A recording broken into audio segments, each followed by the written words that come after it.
Dahil sa pasigyaw, nahasa ang aming talento sa pagsayaw. Bawat indak at bawat galaw, dala-dala namin ang pangalan ng aming pamantasan. Masaya kami dahil may ganitong grupo sa aming pamantasan. Hindi lang kami nahasa sa pagsayaw, kundi mas nakilala namin ang aming mga sarili. Tara po, samahan niyo po kami sa aming kwento. Dito sa Kwentong Kabarangay.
Wow! Dating sa sayawan. Alam mo, hashtag nganga. Nga nga.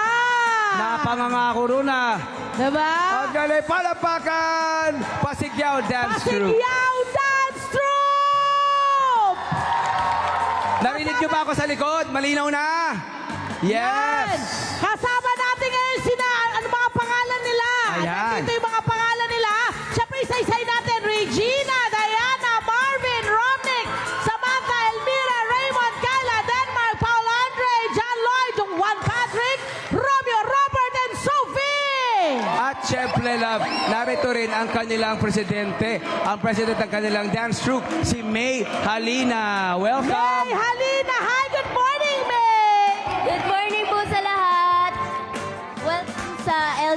salamat. Yan! Salamat. Eto na ang gusto namin malaman. 45 ang miyembro ng inyong Pasigyaw Yes. Dance Troupe. Paano makapasok sa ganitong klase ng grupo? Ayun po. So magsisimula po tayo sa audition na binibigay po namin. So after nun po, kapag na-evaluate na po namin, may mga list po kami doon na magiging trainees po. So may trainees pa po. And may 1 month po silang preparation or pag-aaral para ma-improve pa po sila. At doon na po kami magkakaroon ng final evaluation or selection po to be officially member na po sila. At my friend, Oh. merong compensation na ibinibigay sa kanila. Wow. Ano itong compensation na ito? So ayun po, ang pamantasan ng lungsod po ay tinatrato po kami ng maganda po, no? Bilang athlete po, hindi lang po dancer dahil nakakatanggap po kami ng monthly allowance po as dancers May po. stipend. May stipend sila. Amazing. Hin- Oo. Paano nakakatulong sa inyo bilang mga estudyante itong stipend na to or itong monthly allowance na to? Siyempre po, muli po, maraming salamat po sa pamantasan ng lungsod ng Pasig for giving us the opportunity po to showcase our talent. Kagaya po ng aming mantra, dedication, passion, at talent. And of course, nakakatulong po to sa amin bilang mga estudyante para po tustusan ang aming mga financial na kailangan po sa aming pag-aaral. Bilang estudyante, my friend, ayan, at Wow. syempre, paano ang ma-manage ang pag-aaral at ng inyong passion? Personally po, tinatapos ko na po talaga ng maaga yung mga kailangan ko po sa schoolworks para sa gabi po na araw na po ng training ay maibuhos ko po ng lahat nang wala pong wino-worry. I'm sure lahat sila ganon ang ginagawa. My friend, Maraming salamat. Palapakan natin ang Pasigyaw Dance Troupe. At maraming salamat. Hi, ma'am.